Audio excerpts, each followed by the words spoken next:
little bit more graceful elegance arriving here. This is this gorgeous 1912 Rolls-Royce Silver Ghost Taj Mahal, presented by Katie Forrest.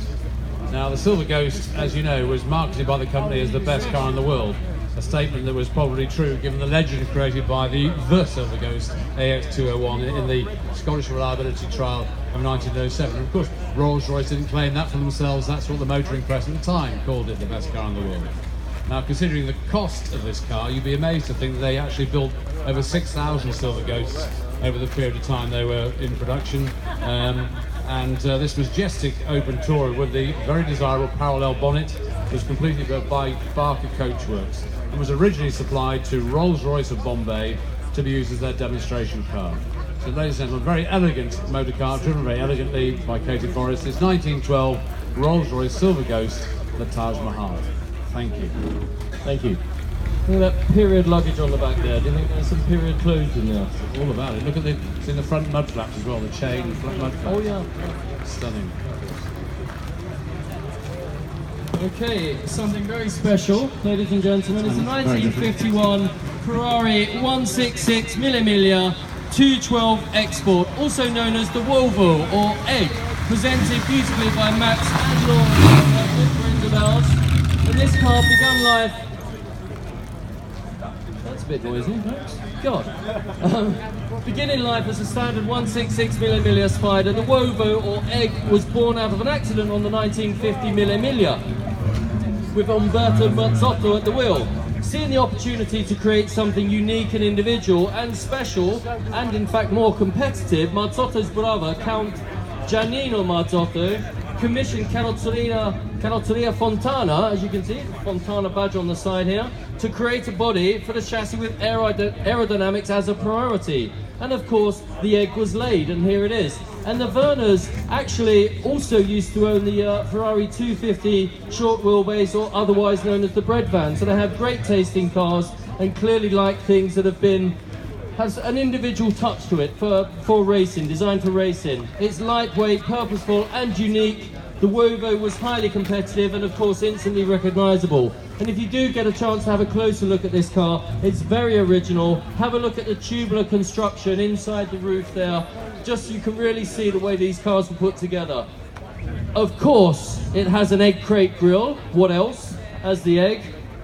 And whilst today many collectors really look for originality as their prize, you have to remember that in the early days of racing, modification was quite common. You'd take a chassis, you might race it, and you'd make your own modifications, especially as a gentleman driver or a privateer entrant.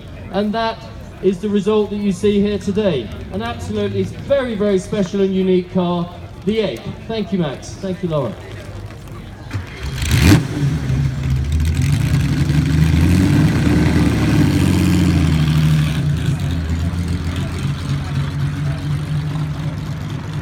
You'll be glad to know, Anthony, I'm not presenting this one.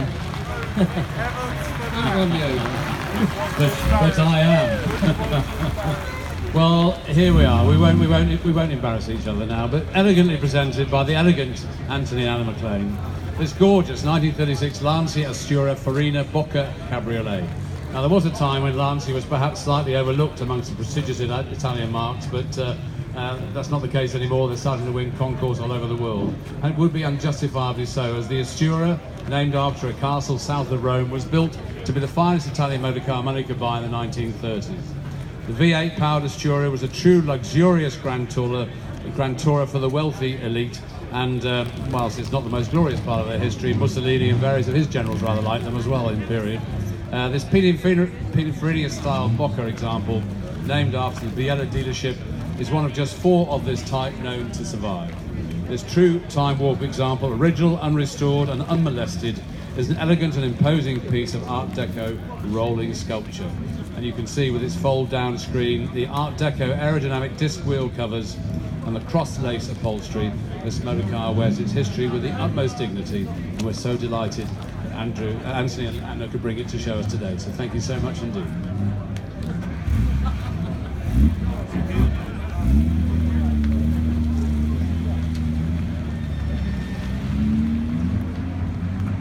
Very elegant.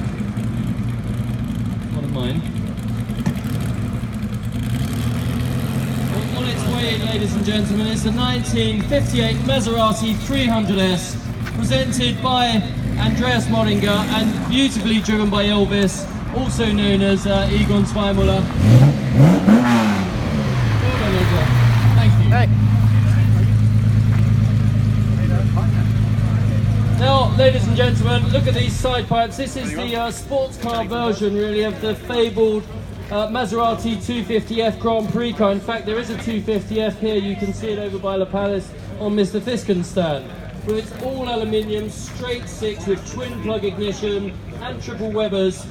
This is one of just 26 cars built, and in fact, this is the last 300S built. And as such, has the ultimate development of the engine with around 20 horsepower more. It also features the 5-speed gearbox, which we believe is unique to this car. The 5-speed it is. That's been confirmed. And the earlier cars, a bit like the Ferraris we looked at earlier, they have a short and a long nose version. As they gained more speed, they needed more aerodynamic stability, so they extended the nose, which really helped to eliminate front-end lift at high speeds and gave the car a much more stable ride. Curvaceous coachwork. Now, we saw the Aston Martin by Frank Thiele. This coachwork is by Fantuzzi, a rather more Italian sounding name. It's got these fabulous gill-like fins for cooling in the side, and this car was driven by none other than our very own Sterling Moss in period, a truly exceptional example, and I'm told by the owner, better to drive than a Ferrari. I'm not sure I can say that, but we've seen the TRC now, we're okay, we can say that. The handling is much better, very nimble, and although I started as a Ferrari man, now I have opened my mind to Bugatti as well, for that very reason. Andreas, we enjoy seeing you at all of the concours and events around the world. Andreas has a very, an exceptional collection of motor cars, and this is no exception to that. Thank you so much for bringing it. Thank you, Egon.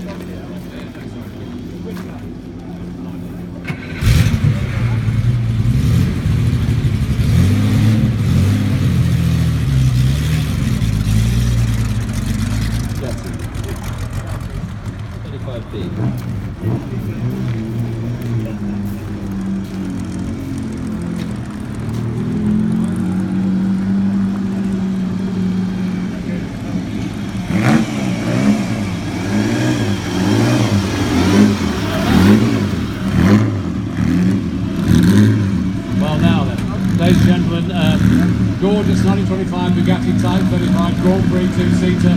I'm bravely walking in front of it, which is something you perhaps shouldn't do when you know that this is owned by our very good friend Simon Kidston. This car was reunited with the Kidston family after many years apart and was the subject of a meticulous restoration, but more looks like preservation might be the word, Simon. This Bugatti Grand Prix car was originally owned and campaigned by the heroic Bentley boy, Commander Glenn Kidston, your uncle. So good to have it back in the family. A technical marvel, the 2-litre straight 8 has a complex and advanced roller bearing crank at its core. As a horse lover, it is said that Bugatti saw the bonnet of his motorcars as resembling the powerful neck of a thoroughbred racehorse. Did you write this? Thoroughbred. These lightweight Grand Prix Bugattis were made to be driven by a seat-of-the-pants driver. He did write this. As style and approach with it would seem its first owner, Commander Kidston, was quite happy with. So great to see you in this car, Simon. Great to see the family tradition being maintained. Thank you very much. Recently driven on the Mille Miglia by Mr. Kidston. Very cosy it was too, I'm sure. Yeah, the passenger wasn't quite as large as Steve, but we had lots of rest And even more stops. beautiful, probably. No, sadly it was a Manuela. We hope so. We're ready to push. Hey, don't worry, he's just showing Look off. at this. Are you enjoying that, Steve?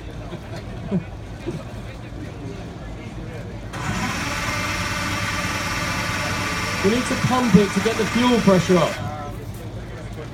We'll give them a push. I think he did this on purpose.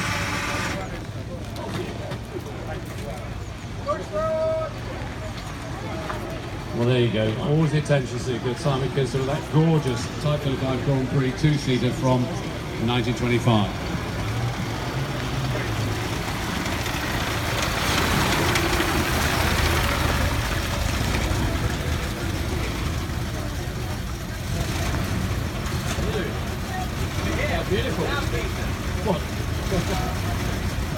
Sir Richard. Oh, you Terry, this is fantastic. I hope you, yes, it is.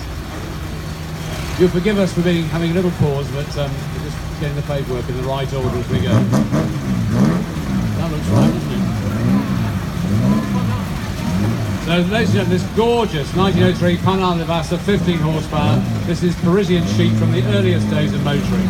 Now, Panhard Levassor history dates back to the mid-19th century when they were making horse-drawn carriages. They also introduced the steering wheel to replace the tiller following the death of Monsieur Levassor in an accident in 1897 when he was attempting to avoid a dog, would you believe. This was once converted to a truck and now painstakingly restored to its original tonneau coachwork style. And if you have a look at the car, you'll see the sumptuous button-back seating and lots of, as you can see, polished brass around it. Makes this very sophisticated look, dating back to 1903. Thank you very much for bringing the car, Terry. You can go.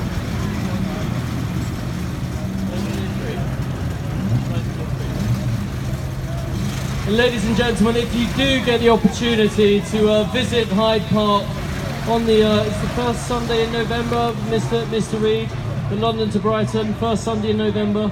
If you do have the opportunity to get to Hyde Park early in the morning and see these wonderful London to Brighton cars off on that morning, it's a really, really spectacular sight, and I can thoroughly recommend it. So, now what an elegant looking car this is. Ladies and gentlemen, 1935 Tatra 77. Designed in Czechoslovakia, the Tatra 77's drag coefficient was not bettered until the mid-1970s. Now, this was thanks to the experience gained by its co-designer, Paul Jarret, who worked on the Zeppelin airship project. Not only that, but this advanced motor car featured all independent suspension, as well as an air-cooled V8 mounted in the rear with many magnesium alloy components. Now, it might not have many horses, but it slipped through the air like nothing else at the time.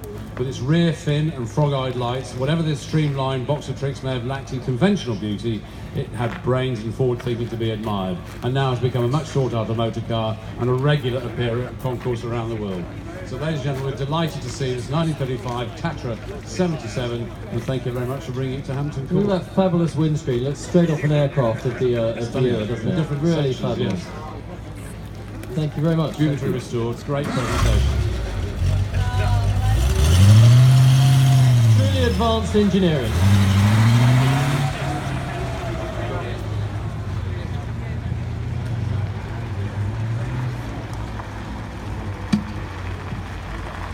We go from special car to special car, ladies and gentlemen. So you will have seen this standing just over the other side of the pond. This is the 1920 design Mercedes-Benz S Barker Tourer.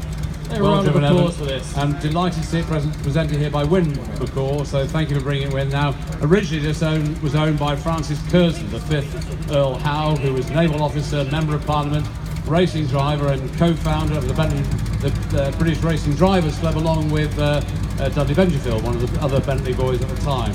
Now, this imposing Mercedes-Benz developed from the Mercedes racing program of the early 20s. However, surprisingly, whilst it was powered by the mighty 7-litre supercharged motor, its handsome, lightweight sporting coachwork came from the best of British at Barker.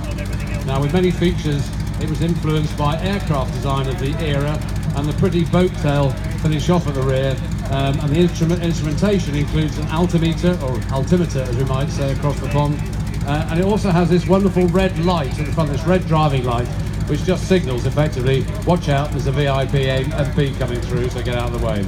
Ladies and gentlemen, this is a motor car of great pedigree and distinction, and as you may well know, it was the Best in Show winner at Pebble Beach last year. So, ladies and gentlemen, just like Richard, look at these fabulous external exhaust pipes indicating that it's supercharged. That means don't mess with me. And I think these side pods here, was this for the toolkit? I mean, look at these aerodynamic side pods. I mean, it's unbelievable, the design of this car. It is. It's a great design. Polished aluminium. But well presented as well. It's great to see it looking like this. You can understand why the toughest jury in the world at Pebble Beach decided it was the Best in Show last year. Delighted you could bring it. Thank you to Bruce, and thank you to Win and Evan for bringing it along. Look at this dual-purpose spotlight with a mirror on the back as well. Yeah. That's absolutely ingenious. Does it work? Can you see through it? No, not the light. Does it work as a mirror? It depends on the height of the driver. Yeah, stand in the right place. No, Thank it's you delightful so to much. see it. It's sounding fantastic as well. Spectacular. Thanks, Owen.